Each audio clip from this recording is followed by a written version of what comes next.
Subscribe and press the bell icon for latest update. 24 फरवरी को श्रीदेवी की Dubai के एक होटल में कमरे के बाथटब में डूबने से निधन हो गया था।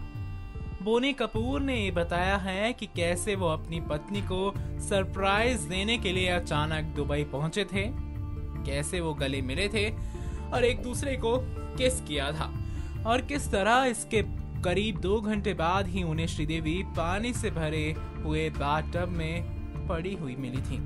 श्रीदेवी के पति बोनी कपूर से हुई बातचीत के आधार पर बताया गया कि आखिर उस दिन श्रीदेवी के साथ कमरा नंबर 2201 यानी कि 2201 में क्या हुआ था। श्रीदेवी अपने भांजे मोहित मारवा की शादी में शामिल होने के लिए गई हुई थी। बोनी कपूर और बेटी खुशी वापस भारत आ गए और श्रीदेवी वहीं दुबई में रुक गई थी। ये बताया गया कि श्रीदेवी के पास शॉपिंग के लिए एक बड़ी लंबी लिस्ट थी जो कि उन्हें बेटी जानवी ने ही दी थी। ये लिस्ट उनके मोबाइल फोन में सेव थी। जानकारी देते चले आप सभी को, श्रीदेवी 21 फरवरी को शॉपिंग करना चाहती थी, लेकिन उनका ये मोबाइल किसी दूसरी जगह ही छूट गया था।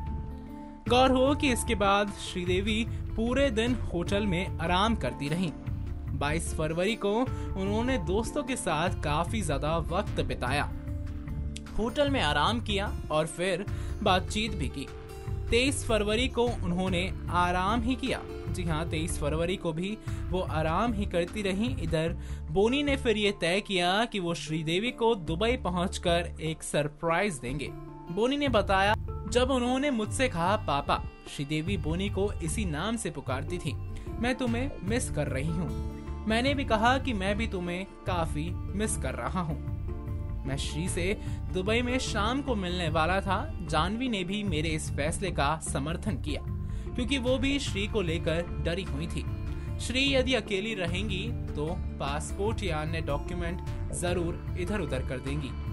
जानकारी दे दें आप सभी को, बोनी कपूर ने कहा, मैंने दुबई के लिए 3:30 बजे की फ्लाइट बुक की थी। श्री ने मुझे उस समय कॉल भी किया था जब मैं इंटरनेशनल एयरपोर्ट के लाउंज में बैठा हुआ था।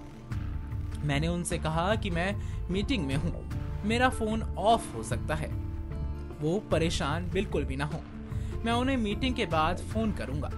मेरा प्लान उसे सरप्राइज देने का था। बोनी कपूर करीब 6:20 पर दुबई के उसी होटल में पहुंच गए।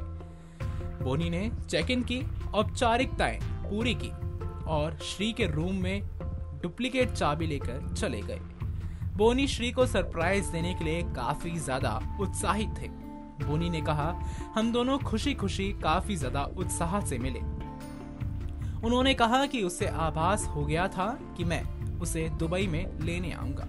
जी हाँ, बोनी और श्री करीब आधा घंटा तक बातचीत करते रहे। इसके बाद बोनी फ्रेश होने चले गए तथा उन्होंने श्रीदेवी से कहा कि वो भी उन्हें रोमांटिक डिनर पर ले जाना चाहते हैं। साथ ही शॉपिंग पोस्टपोन करने को कहा गया। इसके बाद श्रीदेवी फिर नहाने चली गईं।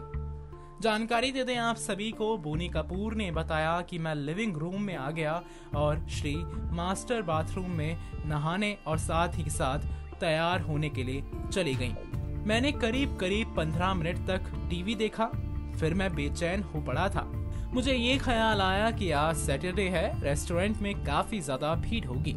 उस समय दुबई के समयानुसार 8 बज रहे थे।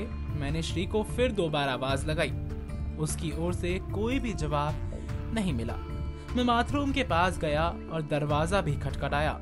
मैं फिर और भी परेशान हो गया। अंदर से कोई हलचल सुनाई नहीं दे रही थी। नल चलने की आवाज जरूर आ रही थी। फिर बोनी ने आवाज लगाई, जान जान, लेकिन कोई जवाब नहीं आया था, जो कि काफी अजीब था। बोनी ने बाथरूम का दरवाजा खोला जो अंदर से बंद नहीं किया गया था। बाथटब पूरी तरह से पानी से भरा हुआ था और श्रीदेवी पूरी तरीके से उसमें डूबी हुई थी। बोनी ने जो देखा वो उससे लिए बिल्कुल तैयार नहीं थे और ना ही उस पर यकीन कर पा रहे थे। जी हाँ, यही वो बातें हैं जो बोनी कपूर ने बताई हैं अपने इसी इंटरव्यू के दौरान। Next 9 news report. Subscribe and press the bell icon for latest update.